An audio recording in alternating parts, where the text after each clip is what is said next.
lost continent, hashtag land off Mu, hashtag Lemuria, hashtag the Mar you know. When we hear the word Moor, the first thoughts by many are Islam and Muslims. However, as we go back further in time, we see that there is a homonym, Mar, with another meaning from long before.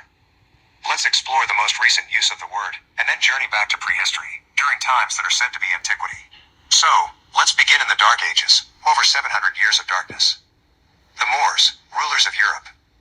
Moor, N, North African, Berber, late 14th C, from Old French Moor, from medieval Latin Moris, from Latin Moris inhabitant of Mauritania, Northwest Africa, a region now corresponding to northern Algeria and Morocco, from Greek Moros, perhaps a native name, or else cognate with Moros black.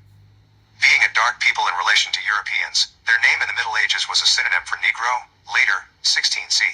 17th C, used indiscriminately of Muslims, Persians, Arabs, etc., but especially those in India.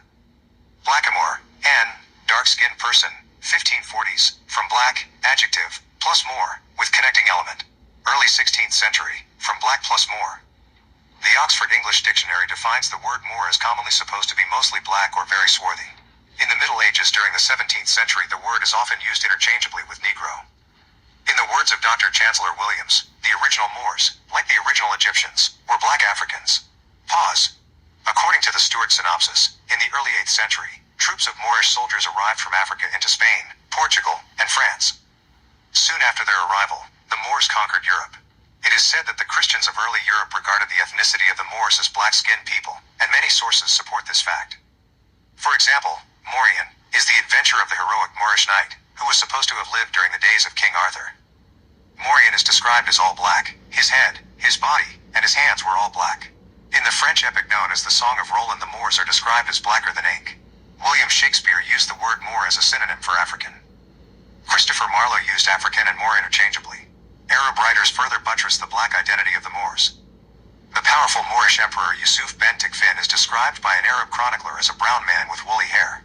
Black soldiers, specifically identified as Moors, were actively recruited by Rome, and served in Britain, France, Switzerland, Austria, Hungary, Poland, and Romania.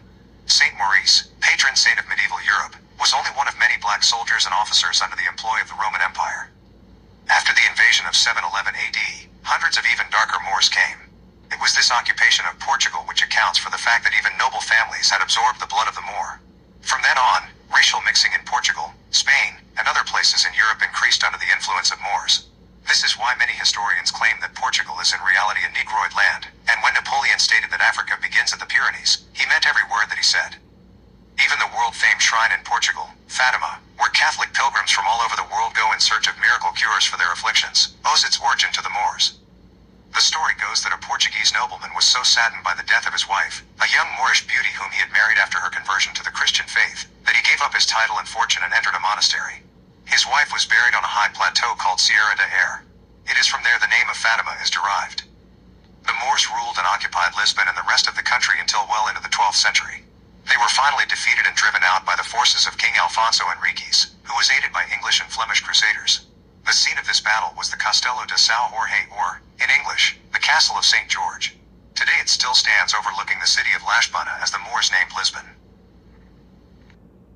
You talk more shit than a little bit. Back to Mother Africa. That's bullshit. Without question, we are all black Americans. You do not know a goddamn thing about Africa. I am from Detroit, Motown. So you can Watusi your monkey ass back to Africa if you want to. And Indians were both colonized by the British. But the Indians rejected the British culture. They rejected the British religion. They rejected the British food. They rejected the British way of doing things and hold on to the British technology. You know, and then we have the Nigerians, that is us Africans, accepted the British culture, the British dress code, the British food, the British every religion, and rejected the British technology. now that is why the Indians are the most advanced. They don't need to speak English to make a cell phone. Yeah, but me and you are colonized to believe that the more you speak a better English, you can clean it. You are right. Intelligent. But a perfect English is not a mark of intelligence, a mark of linguistic ability.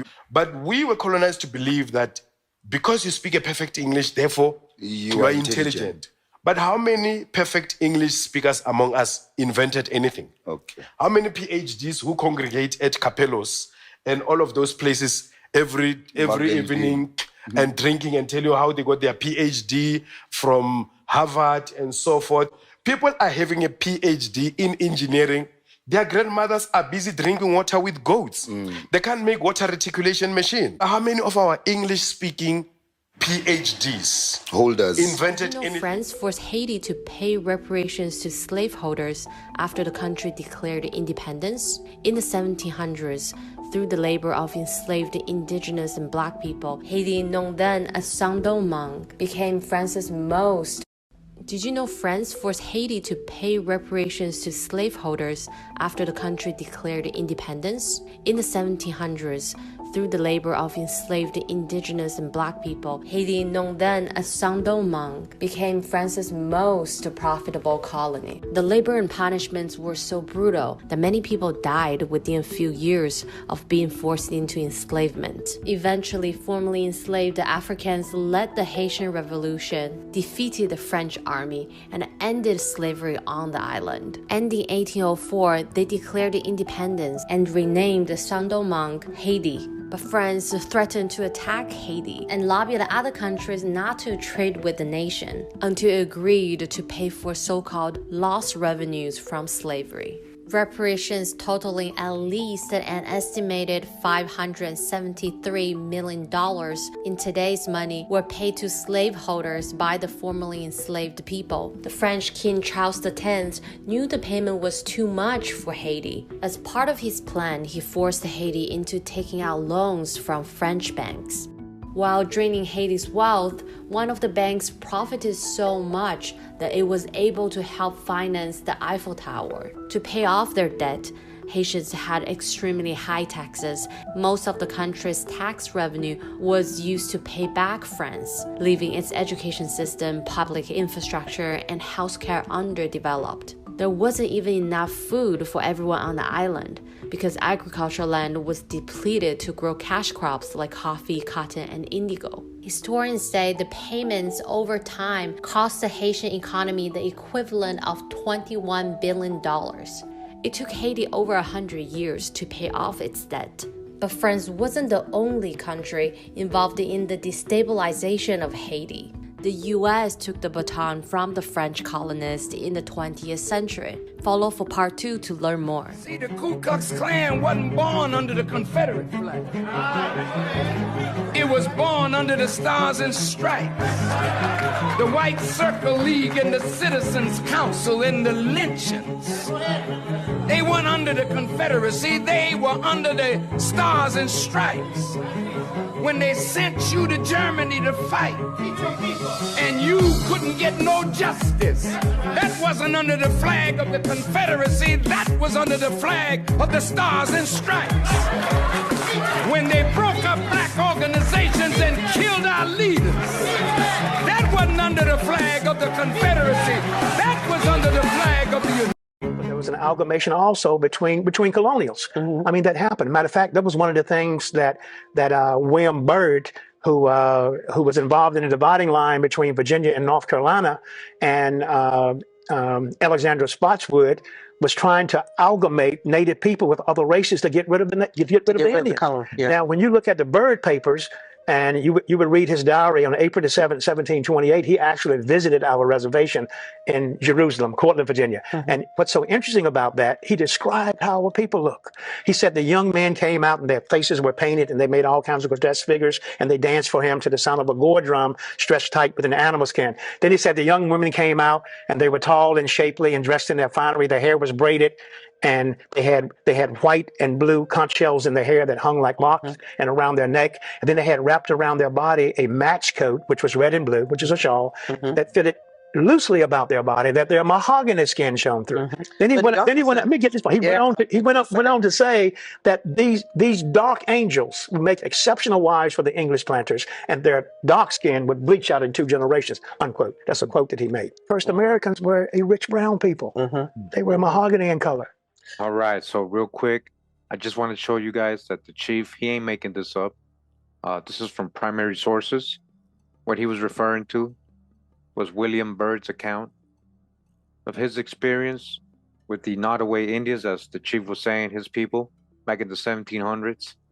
I'm going to read from this book. It says, William Byrd's Histories of the Dividing Line between Virginia and North Carolina, with introduction and notes by William K. Boyd, Ph.D., Professor of History, Duke University.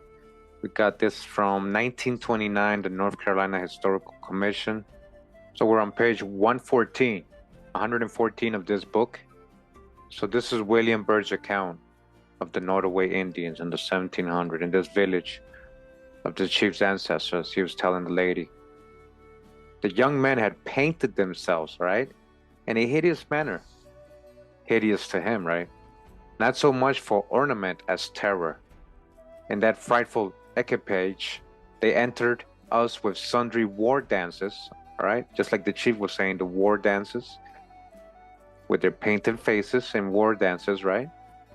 Wherein they endeavored to look as formidable as possible. The instrument they danced to was an Indian drum, all right? A war drum. That is a large gourd with a skin bract toward over the mouth of it. The dancers all sang to this music, keeping exact time with their feet, while their heads and arms were screwed into 1,000 menacing postures. All right, so I described the men, now I was going to describe the women. Upon this occasion, the ladies had arrayed themselves in all their finery. They were wrapped in their red and blue mesh coats, all right, wrapped, thrown so negligently about them that their mahogany skins, all right, their mahogany skins appeared in several parts, just like the chief was saying. They're describing them, Indians, his people, the Nottoway, having mahogany skins. Now, you know, when you look up mahogany wood or mahogany color, what you're going to get is literally reddish brown, right? Red man, brown, reddish brown, all right? Brown, dark brown, almost like the copper color, right? Mahogany, mahogany. And this is mahogany too. Mahogany. Golden Age of the Moor, edited by Ivan Van Sertima. Nature's Knows No Color Line, by J.A. Rogers. These African Moors conquered Europe and left their marks to this day during their 700-year reign, which ended in the 15th century. Many noted scholars agree that Moorish advances in mathematics, astronomy, art, and agriculture helped propel the West out of the Dark Ages and into the Renaissance. What emerges is a richly detailed portrait of a sensuous, inquisitive, and remarkably progressive culture in Europe, with hundreds of detailed paintings, sculptures, and artifacts left behind as reminders of the era of the melanated kings, queens, dukes, popes, and other nobility of Europe. MU, Lemuria, MERS. MU, Lemuria, a continent located in the Pacific Ocean area or the Pacific Ring of Fire. Lemuria and Mu are interchangeable names given to a lost land believed to have been located somewhere in the southern Pacific Ocean. This ancient continent was apparently the home of an advanced and highly spiritual culture, perhaps the mother race of all mankind, that was said to have sunk beneath the waves many thousands of years ago as the result of a geological cataclysm. The thousands of rocky islands scattered throughout the Pacific, including Easter Island, Tahiti, Hawaii, and Samoa, have been claimed by some to be the only surviving remains of this once great continent. The theory of a lost continent in this area has been put forward by many different people, most notably in the mid-19th century by scientists in order to explain the unusual distribution of various animals and plants around the Indian and Pacific Oceans. But is there any physical evidence to back up these claims of an ancient continent beneath the ocean? The land of Mu. In his book Sacred Mysteries Among the Mayans and Quiches, 1886, and Queen Mu and the Egyptian Sphinx, 1896, Plongeon interpreted part of the text of the Troana Codex as revealing that the Maya of Yucatan were the ancestors of the Egyptians and many other civilizations. He also believed that an ancient continent, which he called Mu, had been destroyed by a volcanic eruption, the survivors of this cataclysm founding the Mayan civilization. When the land was called Mu, via MERS.com, http://mers.com/mers/home.html. Mar is the ancient name for the original people of the earth, based on ancient teachings of the indigenous people of the Washita River Valley and its tributaries. The indigenous, aboriginal peoples of this part of the Americas recognize ourselves as Mers, the mound builders of Mu. Western history labeled us as Washita Indians and our indigenous family of the Caribbean islands as West Indians, but we all did not migrate here from the subcontinent of India. We are the indigenous mound builders of this land. And yes, we love and respect our ancient Indian family of the Ganges and Indus River Valley region, including the ancient Dravidians and indigenous Dalits, who are still marginalized in a caste system that has been institutionalized since colonial times, but is slowly eroding into justice for females and the darker people of ancient, indigenous heritage. We are one people sharing one God with our indigenous brothers and sisters of Asia, Africa, Europe, Australia, and all the Pacific Islanders of Melanesia, Micronesia, and Polynesia. Our ancestors teach us that Mu/Mu, pronounced Mu, is the indigenous name of the land. Mu is all matter, maternal purpose, divine matrimony, living, increasing, viewable life, procreation, effort for more. We are Mu. The most ancient people called ourselves Mar, Mutu, Amd Muntu. One ancient word for the creator was Mungu. Mu is the root. Long before names like America, Africa, Asia, or Europe, the aboriginal humans call the land Mu. We are Mers. The Honorable Mr. and Mrs., Madam et Monsieur. Mu, Ma, Mo, Mer, Mar, Mor, Mer, Mower, More. First thing we say each day, good morning. The ancestors teach about the respect more recent civilizations have for Mu. A Judeo-Christian symbol for Mu has been a calf or a cow with a sun disk. We still see this demonstrated by the ancient use of the cow as a sacred symbol, and the important role cattle played in early commerce and spiritual life. Even Abram, who later changed his name to Abraham, had Chaldean parents in the city of Ur who worshipped a sacred cow, Hathor. Later, when followers of Moses lost faith while in the wilderness, they returned to the worship of what? A golden calf. And still, the morning beverage of choice is, of course, mom's or cow's milk. The Washita have never worshipped any animals, planets nor man. We have faith in the almighty creator of heaven and earth.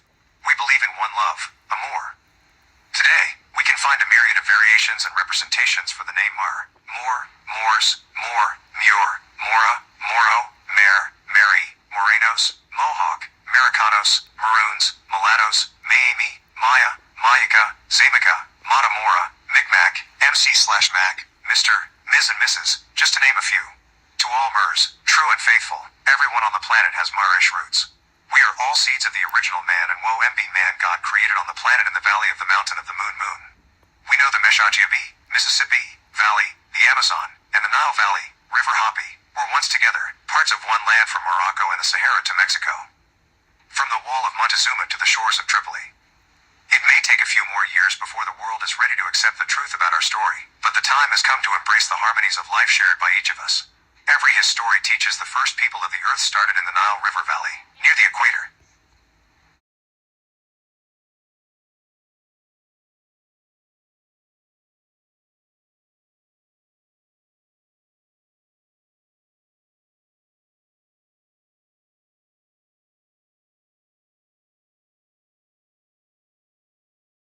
The term Moor started to become interchangeable with the term black because it was basically the same thing.